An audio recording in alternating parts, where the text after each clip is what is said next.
All right, welcome to The Explainer. Today, we're diving into the massive debate that's all over the football world right now, and it's all about the current Arsenal team. I mean, they're right on the edge of winning it all, but a lot of people are asking, is their style of play just effective, or is it, ugly? So, let's kick things off with the comment that really started this whole firestorm. This comes from a guy who's been there and done it, Premier League winner Chris Sutton. And wow, is that a heavy accusation to throw at a team sitting at the top of the league? And yeah, that single comment has basically split fans and pundits right down the middle. So is it actually fair? Let's get past all the noise and the hot takes and really look at the evidence. What's behind these boring and ugly labels? Okay, first up, let's play devil's advocate. We're going to look at the case for calling them boring. And to do that, we have to dig into the stats. Now check this out, because this is where it gets really interesting. A whopping 41% of Arsenal's goals this season have come from set pieces. Corners, free kicks, that kind of thing. To put that into perspective for you, that is way, way higher than any Premier League champion we've ever seen before.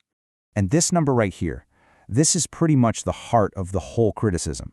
When it comes to scoring from the natural run of play, they're only averaging 1.17 goals a game. That's the lowest we've seen from a title-winning team since the literal first-ever Premier League season back in 92-93. I mean, think about that. But hang on a second. Is being a master of set pieces really ugly?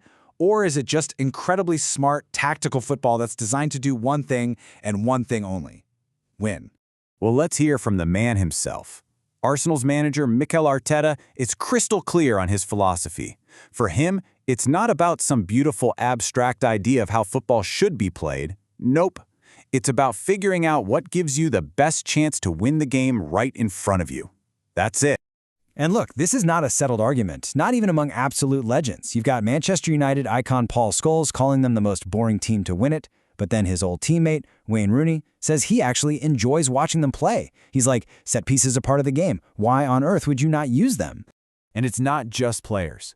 Veteran manager David Moyes, who actually managed Arteta back in the day, he totally gets it.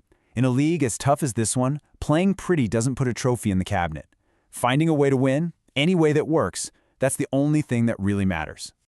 Okay, so that's the current debate. But how does this Arsenal team really stack up against the champions of the past? Let's take a little trip back in time and look at some of history's other pragmatists. And this is where the story takes a really fascinating and, let's be honest, a kind of ironic twist. Because when we start looking at the very teams that some of these loud critics played for, well, the data tells a very interesting story. Okay, you got to see this. Arsenal's 41% is a new record for sure. But the old record, it was 35%, and it was held by two teams, Chris Sutton's Blackburn team that won the title and Paul Scholes' champion Manchester United side. So it turns out, this whole pragmatic, set-piece-heavy approach, well, it has a history of winning championships. So what about that other part of winning ugly, The cynical fouls, the so-called dark arts. Well, the stats, they just don't back that up at all. Actually, it's the opposite. Arsenal have one of the cleanest disciplinary records in the entire league. They could become only the fourth champion in history to go a whole season without a single red card.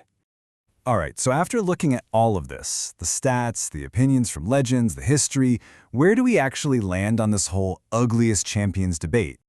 Okay, let's wrap this up. Here's what we found out. The criticism, it's not coming from nowhere. You can see it in their goal stats.